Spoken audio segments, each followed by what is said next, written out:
Well, first, should we start by asking you where the piece Chain of Command originally came from and what the inspiration was for it? Well, I was asked to write a piece by Joby Burgess. I knew, and he wanted it specifically for 𝐶ℎ𝑎𝑖𝑛, which is not something I'd come across, but it's a fairly, the concept is fairly similar to any sampling machine. But I also sort of thought, well, what sounds can I put in there? There's, I could do anything I want, because you can have absolutely anything going on for as long as possible. So you could hit one C sharp and have Beethoven's Seventh, or the crashing of a glass on the floor. I thought one of the things which, at that point, I thought might be most interesting would be to have the human voice in some form, even if it didn't sound like a human voice. But I thought the idea of bringing humanity and the voice, which is our method of communication, through would be a potentially useful starting point. At the same time, I got quite affected by the Iraq War, and although much of my music I view in as abstract a way as I possibly can, I was troubled by democracy and how it didn't seem to work the way I hoped it would, and that people's agendas kept getting in the way, as they still do, even more so. But the Iraq War sort of was the thing which got me going at that point, and the Abu Ghraib tortures which had gone on, which came to light around 2003, 2004. That made a big effect on me, and I thought, well, that sense of torture has to be part of this piece. And also, at the same time, in Guantánamo, prisoners there were subjected to 24-hour audio torture. So they would have the same piece of music, song, played at a ridiculously high volume, sometimes with different frequencies tweaked, over and over and over again. And so the fact that there was the use of music, which I have always seen as a positive thing, but used in such a negative way, was quite important in the way that I started this piece. So those things I felt I had to sort of stick with and go with the whole way through. Yeah. There's another aspect to this kind of hearing those voices, the voice of George Bush and Rumsfeld in this repetitive, hypnotic way, that there's a kind of another nuance to how I hear the piece, at least, which is feeling that sense of being hypnotized by these repetitive phrases, like their audience, the Western audience, was at the time, into thinking, the Iraq War was a good idea. Yeah, I think you're absolutely right. That, I wasn't thinking of that at the time, but I think what you've just said is, the duping of the general public by those in power is a constant, and I think that the repetition of mantras in politics, in public life, is possibly reflected in this piece, though I can't say that I was intending that, but I understand what you mean, yeah. On the point that you're making about, finding out more about the ideas behind political decisions, is the title obviously comes from the speech. It's also the name of the Seymour Hersh book that exposes the Abu Ghraib tortures. Was that part of the inspiration, reading that book, part of the inspiration for the piece? It wasn't, no, that was completely coincidental, actually. Yeah, there were a number of reasons why it seemed like a good title. The fact that, I like the phrase, and also the phrase was kept being brought out at that time for those of us who were around and were interested at that point. It was a constant sort of mantra. The fact that it was a three-word phrase and you could chop it up as well. The fact that it starts with a very harsh cha. All of these things sort of went into my thinking, and quite early on it became a title, which is unusual for me because so often titles, I struggle with titles and they come at the end. So yeah, it was quite nice to have nailed that early on. And speaking of harshness, it's very striking, this piece, is the kind of overall musical language is very abrasive from beginning to end, and probably, if anything, becomes more abrasive as the piece goes on, in a way that, to an extent that it's almost an outlier in your oeuvre, I would say. Is that fair? Yeah, probably it is fair, but not exclusively. I think a lot of my more recent work has not been played very much. So the things which are often heard are the softer centered pieces. Right. Although the construction of the piece and its rigour, I wouldn't say are outliers. I think that's sort of constant through much of my work anyway. Just another question about the role of the performer or performers, because it's for Malik. I play it on Mallet Cat, but xylosynth and sampler. But the sampler part is quite minimal. Doesn't do that much. Joby, I believe, performs it with the sampler being triggered from the sound desk, rather than on stage. Is that how you envisaged it from the start? I was aware that was going to happen. When I'm writing pieces, especially for percussion, I tend to pretend I'm the percussionist, and so you will see me standing up. I'll do this sort of thing when I'm standing up, and I will actually go through the whole thing in a very bad way, but nonetheless it's useful for me to actually feel the physicality of it. So when I wrote my piece for 4 marimbas for Hook, I had to sort of really imagine everybody doing things in unison and the effect that would have on the stage. With this one, I was aware that it would largely be one person on the stage, and I think for much of it I just thought it really would be just one person on the stage. And so again, I had to imagine what it was like to do all those things, especially when it goes into the faster triplets, and suddenly I love that feeling of things just moving up a notch in gear and just sort of twisting it a little bit more, and then seeing it as well as hearing it. With that sample, I kept thinking, is it possible for the percussionists to do it themselves? And then I realised that technically it was impossible. I really like the fact that as the piece goes on, there start to be these kind of disembodied things that you can't quite account for. It's kind of slightly has this unheimlich effect, which I think is really effective. I do remember enjoying that aspect as I was mimicking in my cold percussion way. I was mimicking things, and things would just happen, and I do quite like that. And I'm kind of curious to what extent the progression of the piece is based on compositional process, mathematical rigour, for example, or whether it has kind of semantically inspired elements in it, like the division of the piece into 2 clear sections, where the first half is slightly more, well, this is how I hear it anyway, the first half is slightly more structured, and there are more kind of things to grab onto that feel like reassuring, almost musical structures, and then the second half it starts to kind of break down. It does, and I think that's I mean, the way I wrote it was actually like I write many of my pieces. I sort of write a little map of what I'm doing as I'm going along, and that map is constantly reevaluated, thrown away, and redone again. But it's a useful thing for me to keep in mind as I'm writing something, so that I don't get deviated by a nice sound or something else which is alluring.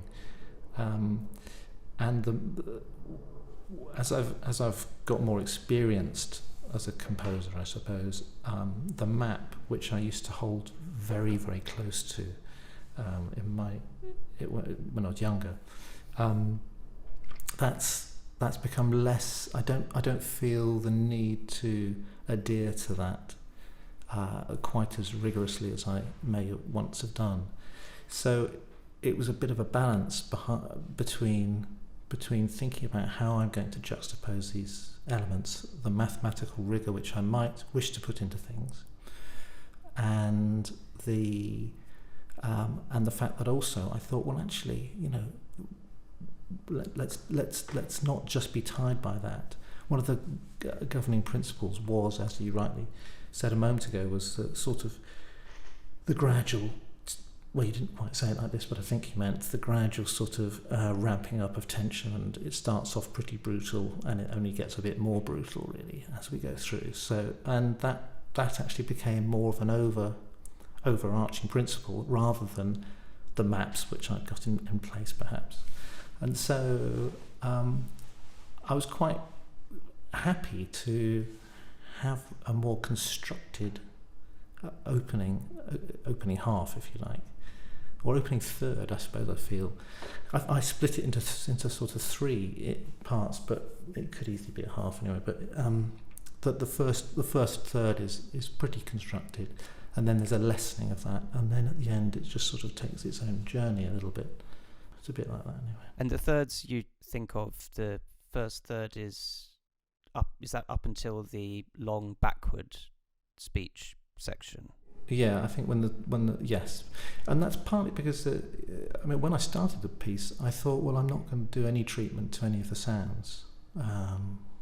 They are just what they are. I just want them to be that thing.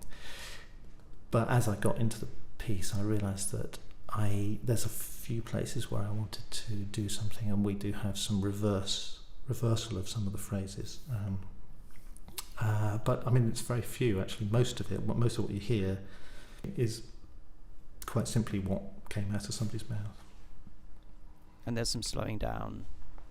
Yeah, there's that's all that happens. It's slowed down. Everything else, I mean, I don't know how many there are. There's not very in the scheme of it. There's very little. The rest of it is all at pitch. There's nothing being transposed. It's exactly as somebody said it.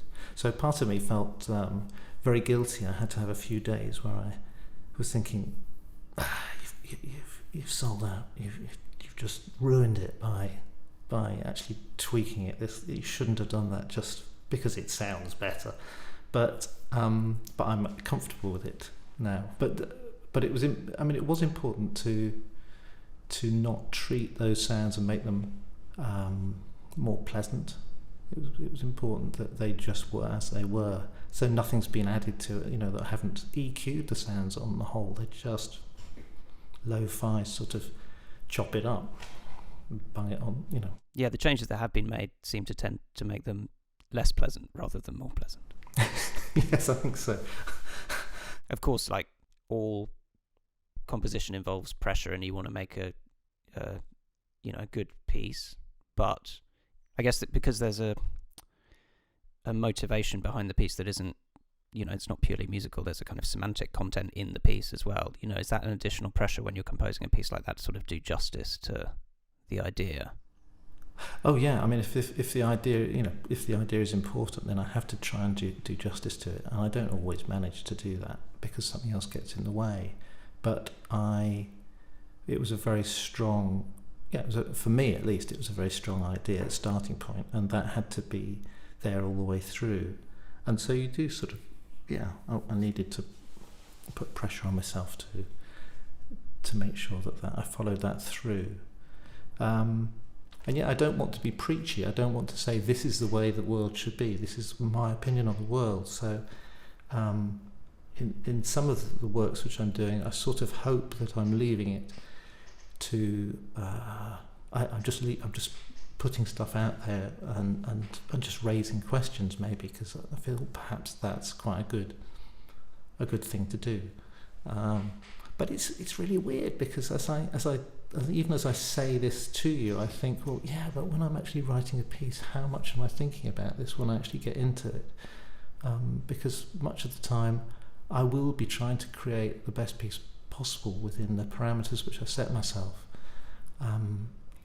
And so there's that sort of telescoping of to minutiae, but to musical minutiae, which I might do and get really into whether it should be a B flat or a C sharp, and then just sort of telescoping out to see the wider picture of, well, hang on, this is going to be played in this sort of classical music arena to this sort of an audience, and so should I be thinking about that as well, and so I'm sort of constantly going in and out of this telescoping to try and work out what on earth I'm trying to do. I mean, it's interesting because my natural habitat is to try and eschew those non-musical elements, and ever since I was much younger, just to sort of think about mathematics, and not really very advanced mathematics, but audible mathematics perhaps, I might call it, in the music, and make sure that all works. But I suppose as I've got older, I can't not. I find that whatever's uppermost in my mind does find its way into the music in some form or other. Was there a turning point where that you kind of embraced that aspect of inspiration, I suppose? No, not really. I think there's nothing eureka about it. Just bit by bit, I suppose those things happen. And I still love getting into the mathematics of it and the maps, which I was talking about earlier. I still do that with all my pieces, even if I throw them away. And there have been some pieces where I might throw it away as well. It's sort of endlessly fascinating how you evolve yourself, and as you get, as I can only speak for myself, but as I've got older, how I've got less confident perhaps as a composer, and more self-questioning, less arrogant. Well, I hope I don't know, but being a composer is one of those weird things where you have to have complete self-belief in what you're doing, that it's actually an important thing to do. But you can veer. You can. Well, for me, I feel there's a potential to veer one way or the other, and be completely sold on what you're doing as the most important thing, or go the other way and thinking it's absolute rubbish and I should really give it up and go and do something else in the world which might be a bit more useful. And so that's unfortunately those things are sort of more in my head now than they used to be when I was younger. So I'm using you as my sort of counsellor for the day. And you feel like that's the opposite of what you'd expect, that you'd. I think probably when I was younger, I thought I mean maybe we all do.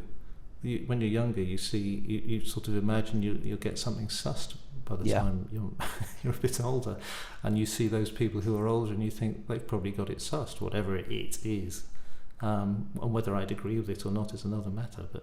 But yes, I think actually, if anything, I sort of that's not the case at all. It's gone the other way, certainly. So it's actually quite interesting as well if I can divorce myself and step outside of myself and think of how what I'm trying to do with my music, and whether it's worth me pursuing certain avenues or not.